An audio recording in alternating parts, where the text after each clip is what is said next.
Okay, this is the craziest war story, at least I've ever heard. Let me know what you think down below. This is Mr. Balin, and this is about Benevidez. Excuse me. Here we go. If you Google the craziest war story of all time, the story I'm going to tell today always pops up as the #1. Born in South Texas in 1935, Roy Benevidez was orphaned as a young child and sent to live with his uncle. When he turned 18, he decided he wanted to get away from his hometown, and so he enlisted in the Army and then was assigned to the very famous 82nd Airborne Division. In October of 1964, Roy was a part of the first 125,000 Americans sent to Vietnam. While on a classified operation that required Roy to dress up as an enemy combatant, he stepped on a landmine in the middle of the jungle and nobody else was with him, so he's totally stranded. But fortunately, a squad of US Marines came upon him, but from what he was wearing, they assumed he was an enemy soldier. But someone thought to just flip him over and see who he was, and they discovered he was American, and he had American dog tags on. What? And so he was evacuated from Vietnam and sent to an American hospital, and there, a doctor would tell him... First of all, that's crazy. Wow. I don't know. I'm surprised that they even rolled him over, to be honest with you, because of all the booby traps. I don't even know what to say about that. That's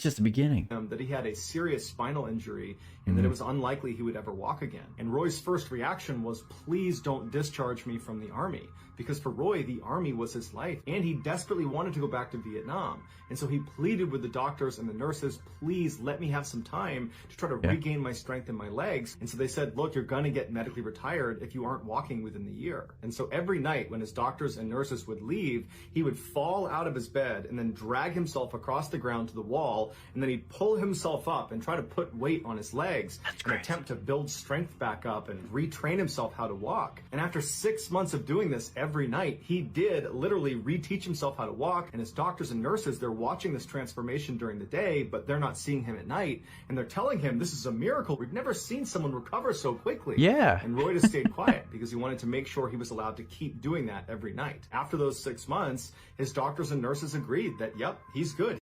Isn't that crazy? That the doctors always, you hear these stories about people not being able to, doctors telling a patient, you're not going to be able to walk, you're not going to be able to do this. I mean, that's probably the medical diagnosis, okay, but like, how do you know for sure? Like, there's a chance, there's always a chance. And you hear about people who are able to do this. What a very sort of headstrong, willed person. I can't imagine.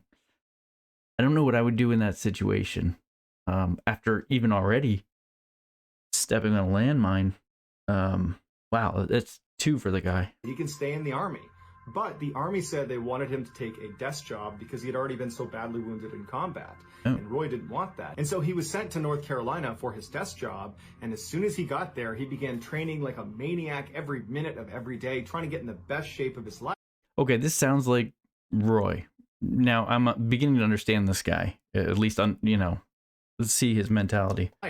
Because his plan in his head was once he got there, he would try out for Special Forces. He would try to become an Army Green Beret, which is the premier combat unit in the Army. It's one of the hardest ones to get into, and their training program is in North Carolina.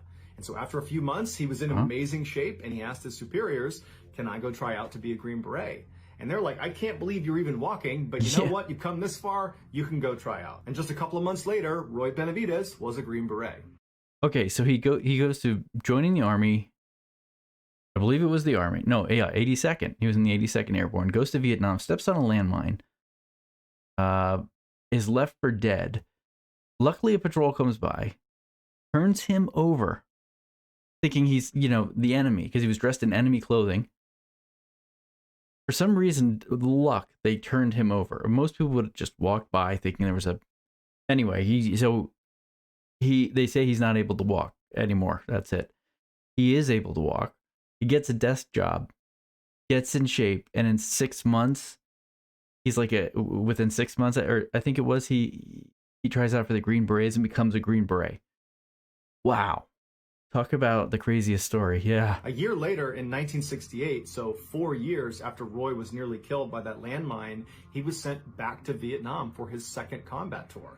And as soon as he got there, Jesus. the fighting was very intense. Yeah. On May 2nd of that year, Roy had a day off, and he was spending his day off at a church service inside of their wooden shack they had built on their base. And while he was in there listening to the chaplain, he heard a radio call, and it sounded like someone was in trouble. And so he ran outside to listen to the radio, and what he heard was this very desperate call from someone yelling into the radio, "Get us out of here." And in the background of this radio call is just a constant barrage of gunfire. The call for help came from a 12-man Army Special Forces team that had been ambushed by an entire North Vietnamese Army infantry battalion. That is 12 Special Forces members, of which many of them Roy knew personally, in the middle of the jungle, where on all four sides there are over 1,000 enemy combatants. As Roy is hearing this distressing transmission come across the radio, he hears overhead the sound of incoming helicopters. And he looks and he sees there's 3 birds that are coming towards their base. And so he runs over to the landing zone to greet the helicopters as they come in. And he can see as they're landing, they are all completely covered in bullet holes. And as soon as they touch down, Roy runs up to one of the door gunners, which is this 19-year-old kid, and he looks kind of dazed. And Roy asks him, what's going on? Where'd you guys just come from? Were you out there at that ambush site? Do you know what's going on with that 12-man team? Yeah. And the door gunner just collapses into Roy's arms and dies. He had been shot up. These 3 helicopters had one of the worst jobs you could have in terms of survivability was a helicopter gunner, if I'm not mistaken. Correct me if I'm wrong, but that was one of the worst jobs you could have in the Vietnam War. Their life expectancy was very low, unfortunately. Attempted previously to fly into the jungle and save that 12-man team, but they had been shot off and had been unsuccessful. Roy helped get the dead door gunner out of the helo, and then he turned to the pilot of this helo where the door gunner was, and he asked him, are you going to go back out there and try to save those guys? And the pilot was obviously so distraught that he's chomping at the bit. He wants to go back out there. And Roy immediately volunteers, hops in the helo, and they head out to go rescue this 12-man team. Okay, now that that's very Roy. That's a very Roy thing now. Wow. So not only are there only 2 of them, but Roy was so eager to volunteer himself, he forgot his gun. So all he had on him was his knife and some medical supplies. But nonetheless, the pilot just keeps flying towards the ambush site, which was in Cambodia. It was this really dense stretch of jungle. And as they got closer and closer, gunfire started coming out of the jungle towards the helicopter. And so the pilot had to do this kind of constant zigzagging just to avoid getting shot down. They noticed there's some smoke coming out of the jungle. And it was very clear that this 12-man team is trying to signal to the helo, here we are, come get us. And so the pilot tried to fly down and get as close as he could, but anytime he got even marginally close to this team, the rate of fire would pick up so dramatically that the helo was just about to get shot down. And so the pilot began to turn away, and he told Roy, we can't get any closer. We're going to have to get more people in here. And Roy just tells him, no. Get as low as you can, and I will jump out into the jungle. And the pilot turns to him, and he's like, you can't do that. You're going to get killed. And Roy somehow convinces this pilot that he alone, without a gun, is totally competent. And so the pilot said, okay. Wow. And he lowered right over the canopy of this jungle. And without any hesitation, Roy just saw the helicopter into the jungle. No parachute, no gun, no anything. Just crashing through the canopy onto the jungle floor, where he'll definitely be surrounded by enemy combatants. And so he plummets through the canopy, he smashes onto the ground, he pops up and just starts running through the jungle with enemies on either side of him towards the 12-man down team. And the enemy was so surprised to just see this American running through the middle of the jungle by himself with no weapon that they hesitated for a minute and they didn't open fire on him. But when they did open fire, there have been a lot of examples of that in history where the enemy is like so stunned they don't quite know what to do. I think it's illustrated in Band of Brothers at Foy. Foy, and it's crazy because people in the middle of combat, you're trying to do something, you're shaky, and all of a sudden something like this happens, and you just kind of are like, what, is this a whole new attack? Like, what's going on? And history's full of a lot of these interesting stories. fire. Roy got shot in the face, in the back of the head, in the leg. They threw a grenade that detonated at his back, but none of it stopped Roy. He just kept on running until he made it to this downed 12-man team. And when he got to them, they were in terrible shape. Sure. They were doing their best to stay behind some trees, but rounds were coming in from all directions, and 4 of them were already dead, and the others that were still alive were critically wounded. Roy low-crawled to each of the other living team members and gave them morphine shots, and then began dragging each and every one of them away from the ambush site to this other area where there was better cover. I wonder, when you hear things like this, I wonder if that's what Forrest Gump is kind of based on, because if you ever watch Forrest Gump, it's a loose sort of patchwork of various stories, of various people, and I don't know if that comes from, for if they're they heard the story and they're doing that in Forrest Gump, or suggesting that he's like that. But, wow. And there was a nearby clearing that he believed a helicopter could land in if the pilot was really daring. On one of Roy's last trips back to the ambush site to get the last few surviving members, he saw 2 other men that were part of this team that had been totally cut off from the main group. And so without any hesitation, he grabbed a gun off of one of the dead enemy soldiers and just began running towards this down 2-man team. And as he's running, he's shooting wildly in every direction, trying his best to suppress enemy fire, but it's really doing nothing. He's just dodging bullets as he's running. A bullet went flying through his thigh, just clean through his thigh, and it didn't slow him down. He got to the 2-man team totally unfazed, and he says, okay, get ready to move. And so he stands up and continues to shoot in both directions until these 2 men get back over to the main group. Once they were safely with the group, Roy again ran the gauntlet all the way back to the main group. And so now that Roy had a full head count of all of the living members of the downed 12-man team, he threw a smoke grenade into the nearby clearing he had found in hopes that the helo pilot overhead would see the smoke and be willing to come down and land. Yep. The pilot that had dropped off Roy had not actually left the area, and so he saw the smoke, and without any hesitation, he flew right over, taking rounds the whole time, pinging off the side of his helicopter, and he touched down right in this tiny little clearing. Oh my God. God. As these semi-able-bodied surviving members of this unit began making their way over to the helicopter, Roy began running around a little ways off from the helicopter and shooting back at the enemy, doing everything he can to try to protect the extract of his men behind him. And once Roy turned around and saw most of the men had made it onto the helicopter, Roy believed it was his chance now to run out and try to collect some of their dead teammates. And so Roy just takes off into the jungle, right into enemy fire. He's got 2 guns in his hands, and he's running. He's trying to engage the enemy as he's going, and then he comes across the first of his dead teammates, and it happens to be one of his very best friends, Oh, no. a man named Leroy Wright. And so he grabs Leroy and begins trying to haul him back towards the chopper, and as he's moving, Roy gets shot again, this time through his stomach. So he tries to keep himself on his feet, and as he's doing that, a grenade detonates behind him, sending more shrapnel into his body, knocking him unconscious. Oh my God. This is insane. It almost sounds made up. I know it's not. I've heard about Roy before. I've never heard the whole story, I don't believe. But oh man, this is insane. This is crazy. This is a hero. When he came to, he started looking around, and he could see in the tree line dozens of enemy soldiers running towards him. And so he knew if he tried to bring Leroy back to the chopper, that was mission. And so he had to leave his friend behind. He jumped up, and with all of these enemy combatants just constantly engaging him, he ran all the way back, zigging and zagging back to the main group. And when he got there, he found the helicopter had actually crashed onto the ground and was on fire. And so he ran over to the flaming shell of this helicopter, and he saw the pilot had been killed. Oh my but some of God. the men that had climbed on, the men that he had just rescued, they had survived the crash and subsequent explosion. And so Roy just leaps into the burning vehicle and starts throwing these survivors out. Then he leapt back out, he picked up a gun, continued to engage the enemy, and then began picking. Okay, I'm having a hard enough time keeping track of this whole story, but I have to say, this is a fantastic storyteller.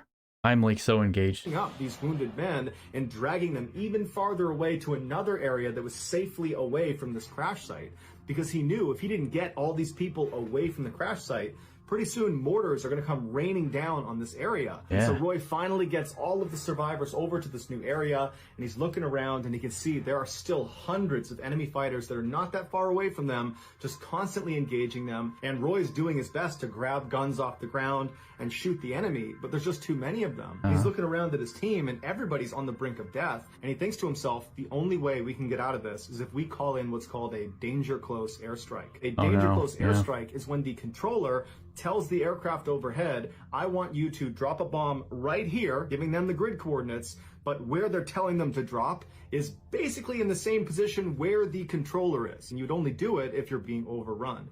That's a good point. You can hear, there's an example of that at, oh man, what is it? We Were Soldiers with Mel Gibson, I think. Yeah.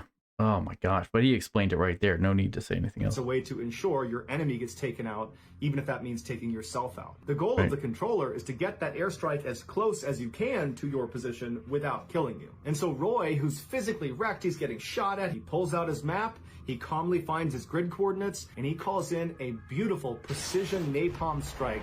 It does not affect his team at all. He calls in multiple gun runs. None of them affect his team. And so Roy just continuously called in attack run after attack run. But at some point, the aircraft overhead ran out of fuel and had to leave. And at that point, the surviving enemy combatants, which still numbered in the hundreds, they popped their heads up and they unleashed a hellacious volley of fire in which Roy again got shot clean through the leg. And so now Roy's looking around and he's realizing they're pretty much out of options. And so he crawls to each of his surviving teammates and he gives them one last shot of morphine to at least make their death painless. And then at the 11th hour, another helo comes blazing into the jungle and opens fire on the enemy, pushing them back. Roy is immediately invigorated and motivated because now he sees an opportunity to potentially survive this. And so once again, he grabs his teammates and begins schlepping them over to the helicopter. And after he believed he got the last of them on board, he turned and saw two of his teammates had fallen down farther back in the jungle and the enemy was closing in on them.